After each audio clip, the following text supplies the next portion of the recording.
Hey everyone, welcome to Do It While You're Young. I'm Brett, and today we have Kelly O'Shea. Kelly started her own public relations firm where she's carved out a really cool niche for her business representing luxury lifestyle and travel brands. These include St. Barths Tourism Committee, Magellan Jets, and the Savary Family Properties. You'll be impressed by how Kelly translated her experience working at small boutique agencies into launching her own ambitious public relations firm. Here's what you're going to get out of watching the interview. You'll learn how Kelly used networking and positioned herself to launch her firm with a client list from day one. You'll learn how Kelly carved out a niche in a crowded public relations industry and how she positions her services when approaching new customers. You'll also hear Kelly's black belt PR strategy she uses to saturate the media with the brand messaging her clients hire her for. For those viewers interested in starting a travel blog of your own, you'll be surprised at how easy it is to launch your site with hosting from our preferred provider, HostGator. You can run your own travel blog for as little as $4 a month. Enter DIYY.com/HostGator.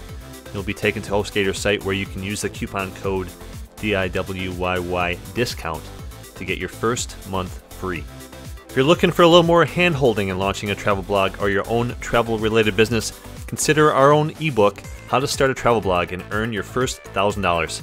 The book is over 60 pages comprising 7 chapters, including how to avoid the #1 mistake that most people make when starting a travel blog, the non-techie guide to a super simple site launch, and 6 ways to make your first $1,000 online. You can read and take action on each step in as little as 30 minutes a day.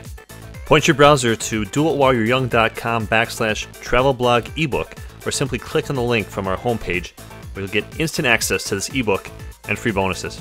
Be sure to check out Kelly's written interview to learn more about Kelly's influences, her advice on personal branding, and actionable steps you can take to launch your own successful travel career or related business. You can also find this link in the show notes. We're always looking for talented writers and photographers who want to contribute to the Do It While You're Young community. Your work will be seen by thousands, in helping to promote your personal brand. Your goals are simply to start a conversation about a topic or issue that you're passionate about. We'd love to have you. Go to doitwhileyou'reyoung.com/travel-writers-wanted. You can find the link from our homepage in the upper right-hand corner. Let's get started with Kelly. Spend a little bit of time talking about your business, KOPR, how you got into KOPR, and we'll take it from there. Okay, great. So KOPR is Kelly O'Shea Public Relations. We're a boutique luxury lifestyle, travel and hospitality public relations agency representing clients in the luxury lifestyle and travel industry mainly. We represent currently St. Barths Tourism Committee, Magellan Jets. We also do restaurants. We have a local restaurant in Brooklyn called My Moon. We represent a bespoke tailor named Payman Ume. And we've also worked with a variety of hotels and other clients in the travel industry. And we have some proposals out there now, so it's the beginning of the year, so hopefully we'll get some more. But I started KOPR basically 2 years ago. I had a lot of experience working for smaller boutique agencies in the past, and I tried larger agencies as well, and I found that I really liked the small boutique agencies. And through my network and working with other entrepreneurs, and we're going in-house for a few hoteliers, I really had the confidence to start my own company and had a few solid clients already ready to go. And I've just been kind of building the brand since then. Have a small team here, a couple account executives and interns that help me out. And that's it. Sure. Let's talk a little bit about the networking. We talked about this in the last time we spoke, and that is you had quite the network built up before you launched out on your own, and you kind of had potential clients lined up. Kind of take us through what that process was like and how you positioned yourself so that you'd be ready day one with your new business. Sure. Well, like I said, I think working with entrepreneurs in the beginning and working at small boutique firms, I saw how to run a PR agency, a small one, a boutique one, and I gained the confidence from there. And then working with these entrepreneurs, I also gained the confidence as being their director of PR because I'd be the only one doing it. And actually, one of the gentlemen I worked for, Peter DeSavary, suggested that I, start my own firm eventually after, helping him get his hotels off the ground. So that kind of planted the seed in my head. So from that day, which was about a year and a half before I started my company, I was already thinking along those lines. And so working in-house for him gave me the ability to still just kind of get myself out there and talk to people about potentially starting my own company. It wasn't as difficult as it would have been if I was at a firm, because there's all types of, conflicts of interest there. And, I wouldn't be able to really actively seek clients if I was working at a firm. My first client, Magellan Jets, 2 years ago, and they've, this is going to be their third year with me. So it's been great having them as a client, and really being able to find those creative angles with them.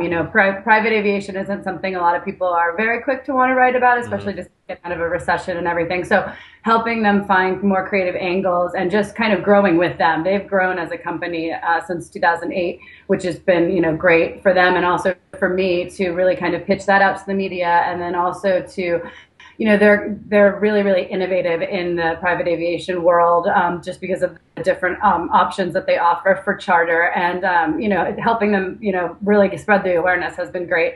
And also forming brand partnerships for them has been something really interesting for me, and that's really helped KOPR as a whole to broaden that network that I'm always talking about, and forming these partnerships within clients and for them. And certainly signing St. Barths Tourism Committee was a huge win for the agency last year. I actually went to St. Barths 6 times last year, hosting 5 press trips, and then going over there myself for strategy. So that's a huge client to have. I love it. I love the island. I'm truly their ambassador here in the U.S., and it's been great to just, again, spread that awareness with them. So, challenges, I think, are, growing the agency, growing the staff, certainly when it's my name on the door. So it's, I like to kind of do everything at once, but I can't, and especially when times get busy and I might have 6 clients at once, it's just impossible. So, really learning to depend on people, and knowing that they depend on me also. So, it's kind of crazy to see a company grow, that much, that you are supporting other people, but you're really leaning on them as well. But that is a challenge, and kind of seeing how much business we have coming in, how much I can hire, so that's certainly a challenge. Sure.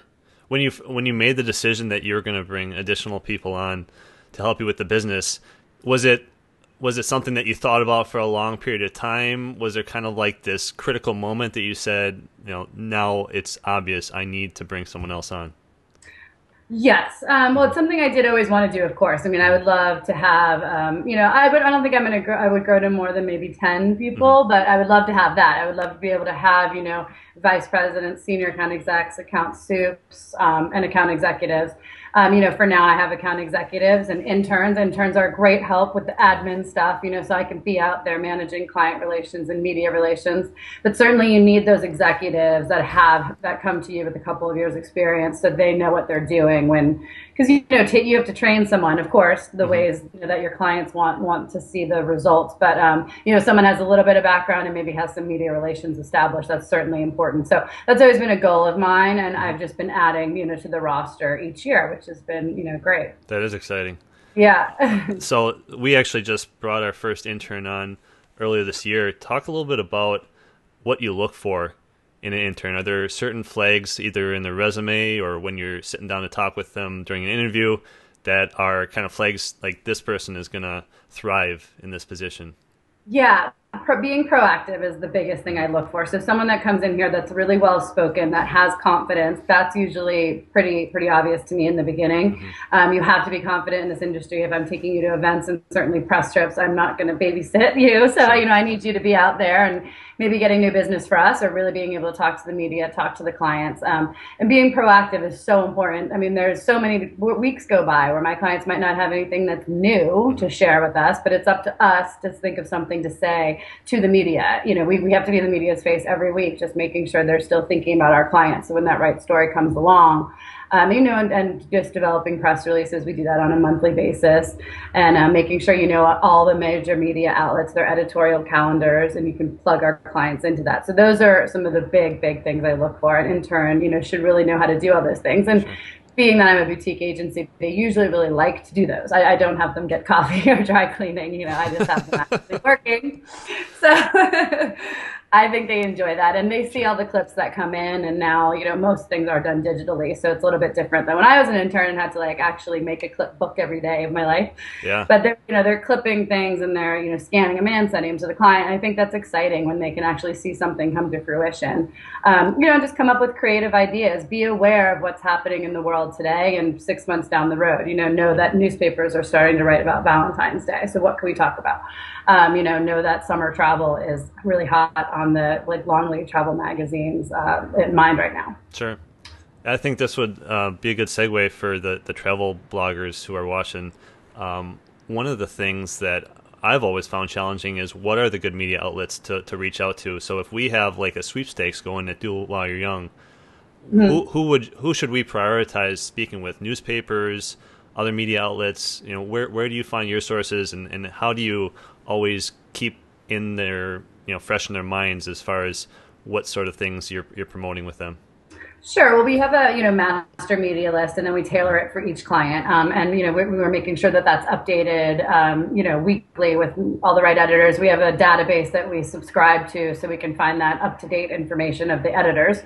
And in terms of best outlets, obviously Travel and Leisure and Condé Nast Traveler are the best travel magazines. And then, there's all the vertical top tier magazines. I love Vanity Fair and Departures. Then for men, GQ, Esquire. For women, Marie Claire. We do a lot with Redbook, Town and Country. So those are, I think, my top. That's like the target wish list for me. But certainly if you want something to appear sooner, then you think of going to the newspapers. And we have a list of, top 25, top 100, and then a list of all the newspapers out there. Obviously, New York Times, USA Today, Wall Street Journal, LA Times, Miami Herald, those are all, the Boston Globe, those are all a bit high on our radar. In terms of, so if you were to do a promotion, I would, recommend that. And then obviously, then there's a lot of travel blogs out there. So yeah, there are. Takes a lot of time. Promotions, we work a lot with, Urban Daddy. And, I don't want to talk too much about other blogs. Well, let me ask this. Are there any like black belt strategies that aren't as obvious, but you like to use and that have really converted well for you? Well, press trips are really key. The problem is some of the top tier outlets can't take press trips because they, like Condé Nast Traveler and Travel and Leisure, do have a truth in travel where they cannot accept anything for free because they have to report, what's real. But press trips, for me, when being able to bring media to St. Barths, just staying into their face, like that. Press trips is one thing, and then another thing is offering just to go out for a coffee with them in the city and just brief them on what's happening with your clients in 15 minutes or less, because they're really busy, but offer to come to them, offer to do desk sides. I'll take a client who's in town to just do a round of desk sides in the Condé Nast building, and we're only asking for a little bit of time, but it's nice to get that face time so they know that you're a person. You're not just this pitching machine. And for them to meet my clients and see that they're real and they have a genuine product to offer is really important. And again, like I said, press trip. So representing a hotel or a destination is key. I mean, I spend 5 days with media in St. Barths, so it's not always just, talking about work. It's getting to know each other. And I usually come back and I end up being friends with these people. So. And as far as resources to go to learn about options for press trips, I'm sure now you probably have your network built up that people come to you, but someone that's just getting started, where can they go to find out about these opportunities? Sure. Well, I get all of my editorial calendars and contacts from My Media Info. It's a subscription service, and then there's also another good one out there called Vocus. So those are the two. Yeah. So both of those you subscribe to, and you can go on and look up any type of magazine and any editor you're trying to get a hold of. And that's really key in building your list, building an up-to-date list, because you're not going to get anywhere if you do info at Travel and Leisure. You really have to go right to the editor, have a really catchy subject line. Usually invitation to St. Barths gets a lot of people. Oh, that. Free too, right? Put that in the very front. Yeah, I always put their name in no matter what I'm saying, though. I always put their name in the subject line and then try to come up with something really catchy. These editors get so many press releases daily, so it's really important to stay relevant. So headline writing and copywriting really are key skills to have.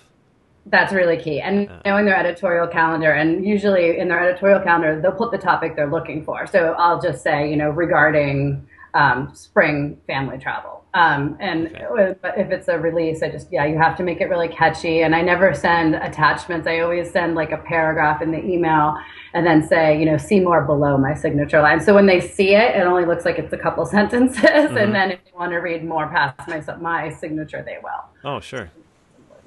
And when you're creating these press releases, do you outsource that, or are you personally writing the press releases? How do you manage content production? Yes, we write those. Okay. In the beginning of starting any campaign, we draft a press kit, which is like a couple pages of a backgrounder about the company and Mhm. what they're all about, just solid boilerplate. We pull that from their website and through, numerous kickoff calls with them. And we also do a quick little fact sheet, which should only be about one page. And then so from that, we have the basic info. We understand the client.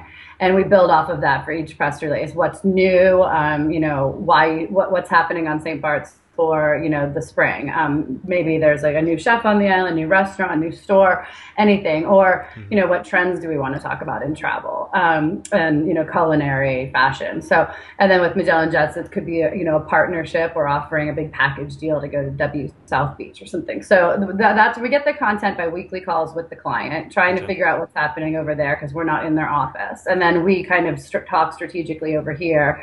How can we make this newsworthy? And then we draft it. And that's something I do like to let account executives work on, and then I'll edit it. It takes a lot of work and it takes a lot of concentration. Hmm. So it can be tough for me to sit down and do a release when I'm all over the place. Sure. But yeah, that does come from the PR agency. Okay. So communication and timing sound to be two critical skills. Timing from the aspect of knowing what sorts of events, festivals are going on, what sort of holidays might be relevant, and then also Yep. communication, just understanding what is happening with a particular brand or particular client. Exactly. Yeah. Like for example, it's the beginning of the year, so I just sent Magellan Jets a calendar of all the major sporting events, all the Mhm. major holidays, and all the major luxury events that they might want to participate in. So every week when we have our call, we pull it up just to make sure we're on track. So we know the Super Bowl is coming. So as soon as we find out who's going, that's going to be a big pitch next Sure. week about flying privately to the Super Bowl because you can eliminate a lot of headache by Yeah. flying privately.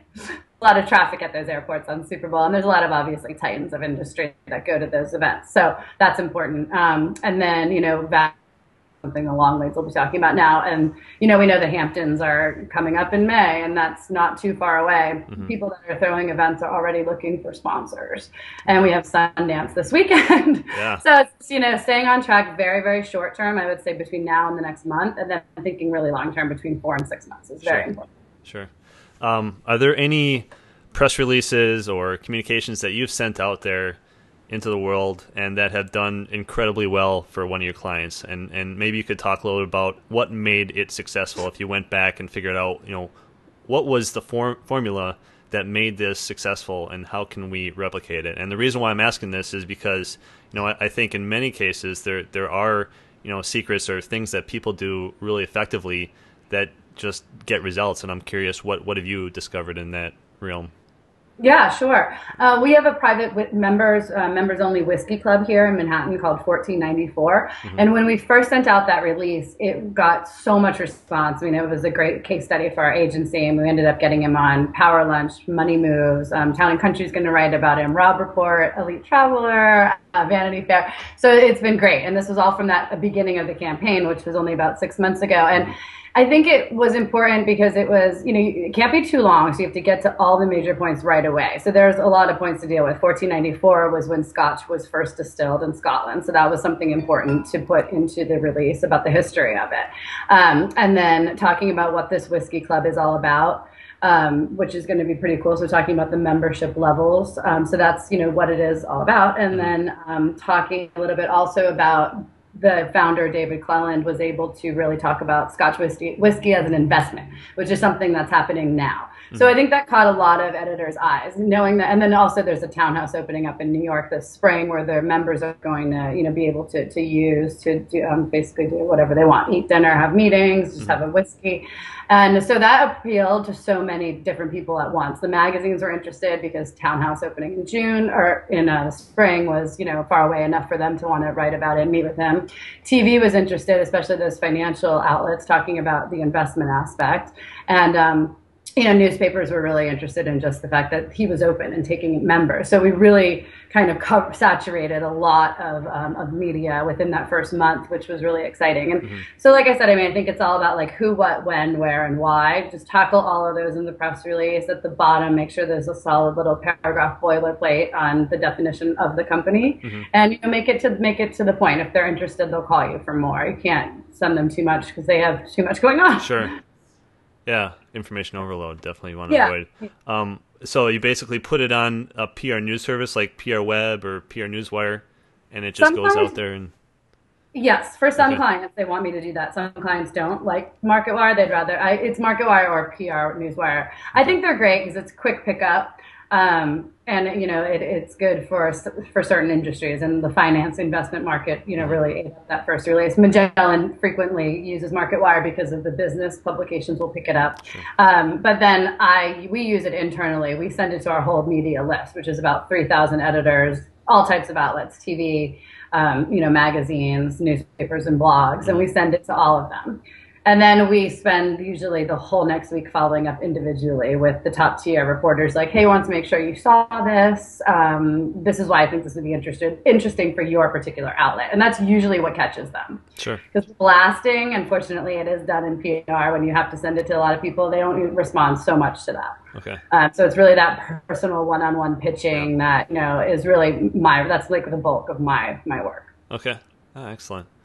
I wanted to wrap things up and ask you a question that is more general, higher level, but what advice do you have for blossoming travel professionals or even folks that are interested in a career in public relations? What are some concrete steps that they can put into motion today if they want to get started in that?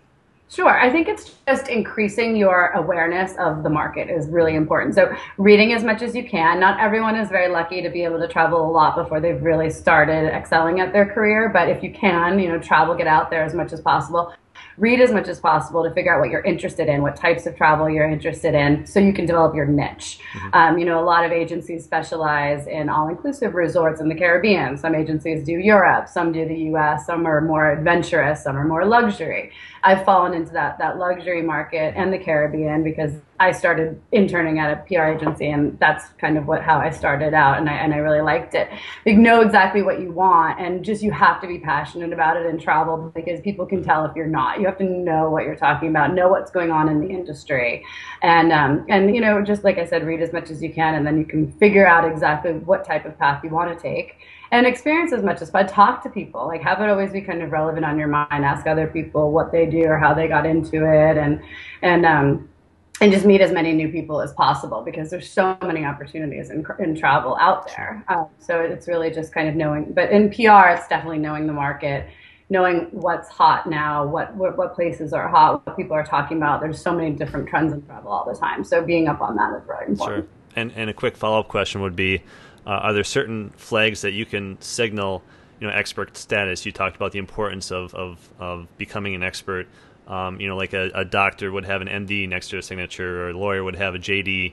And I don't mean to trivialize, those abbreviations, but what are the flags, what are the signals to show that you are an expert in your particular area for your industry being PR, particularly around travel plans? Certainly, it's knowing exactly what you're talking about with facts and statistics about what's happening in the market and what's going to happen in the next 6 months. Last year, Myanmar was the big thing, but most people in travel knew about that 2 years ago, and they were starting to try to get clients out there. Montenegro is seeing a huge boom in development in 2013. That's something my agency is looking into going after, and just being aware of and knowing, the New York Times just came out with like the top 50 places to go this year, but we travel professionals knew about that last year. We know, it's like knowing ahead of time. And like I said, just having that network, knowing people that are out there that are in this industry, traveling as much as possible is just so important. I just can't stress that enough because you have to know what's out there. Sure. And there's so many types of trips you can do on a budget or, doing a cruise of some sort, maybe you can see a lot of destinations. So I think just like really getting out there and experiencing it is the most important. Terrific. Yeah, so being on cutting edge. Great advice. Well, thanks, Kelly, for joining us. If people want to learn more about you, what's the easiest way that they can connect with you? Oh, sure. They can log on to www.kellyopr.com and they can just contact us at info@kellyopr.com. All right. Well, thanks a lot. I'm on Facebook, so. Okay. All right. Perfect. Thanks, Brett. Yeah. Thank you, Kelly. Take care. Okay. Bye. Bye. Before you go, please take 30 seconds to share this video with family and friends. It's as easy as clicking one of the share buttons below. Finally, are you interested in seeing us interview an entrepreneur, travel professional, or someone else you think would make for a great interview? Leave a comment below and suggest an interview, or simply leave a comment telling us how we're doing.